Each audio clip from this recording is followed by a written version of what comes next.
Assalamualaikum warahmatullahi wabarakatuh.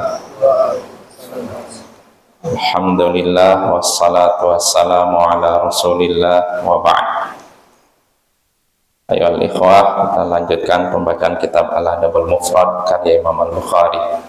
Berkata Imam Al-Bukhari rahimahullahu ta'ala, wa qala Rasulullah sallallahu alaihi wasallam, ma ta'udduna fikumus sur'ah?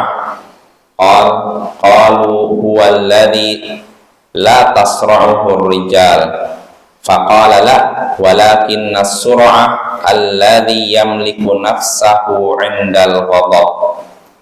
Ia berkata Imam Al-Bukhari, ia berkata, maksudnya ini kembali ke sahabat Nabi yang sebelumnya, yaitu Ibnu Mas'ud. Ibnu Mas'ud berkata, dan Rasulullah sallallahu alaihi wasallam bersabda, siapa orang yang jago bergelut menurut kalian, siapa orang yang jago bergelut menurut kalian, jago berkelahi menurut kalian? Mereka, para sahabat menjawab, yaitu orang yang tidak dikalahkan oleh orang-orang. Orang yang jago bergelut adalah orang yang tidak dikalahkan oleh orang-orang lain dalam hal bergelut. Maka Nabi Sallallahu Alaihi Wasallam bersabda, tidak, itu bukan orang yang jago bergelut. Walakinna sur'a, akan tapi orang yang jago bergelut adalah alladzi yamliku nafsahu 'indal ghadab, yakni orang yang bisa menahan dirinya ketika marah. Nah, ini hadisnya Bapak ya. Jadi di sini, dalam hadis ini Rasulullah bertanya kepada para sahabatnya, siapa orang yang jago bergelut menurut kalian, menurut para sahabat? Para sahabat menyatakan orang yang jago bergelut adalah orang yang tidak dikalahkan oleh siapapun dalam hal berkelahi, bertengkar, bergelut. Ini jawaban para sahabat. Namun kata Nabi, tidak. Orang yang jago bergelut yang sesungguhnya, orang yang jago berkelahi yang sesungguhnya adalah orang yang bisa menahan dirinya ketika marah.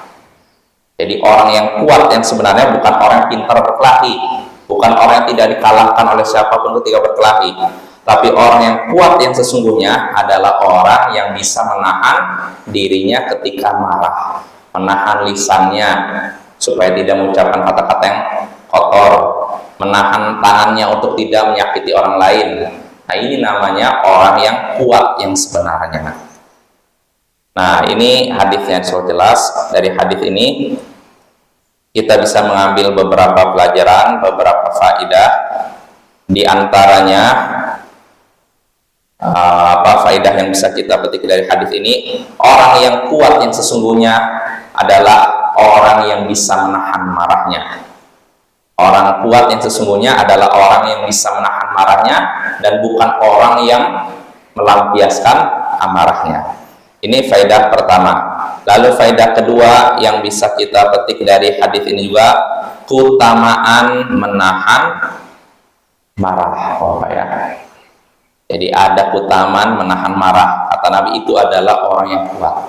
Dan dalam hadis lain disebutkan, man qawama ghayban wa huwa qadirun ala an yunfila da'ahu Allah subhanahu wa ta'ala ala ru'usil khalaiq hatta yukhayyirahu minal huril 'aini ma syaa.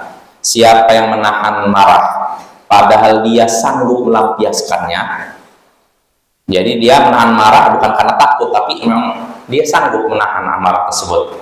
Siapa yang menahan amarahnya padahal dia sanggup untuk melampiaskannya, maka Allah akan memanggilnya di hadapan seluruh makhluk di akhirat nanti. Allah akan memanggilnya di hadapan seluruh makhluk di akhirat nanti, lalu Allah memberinya pilihan untuk memilih mana bidadari yang ia sukai. Artinya dia diberikan pilihan. Nih, silakan pilih mana.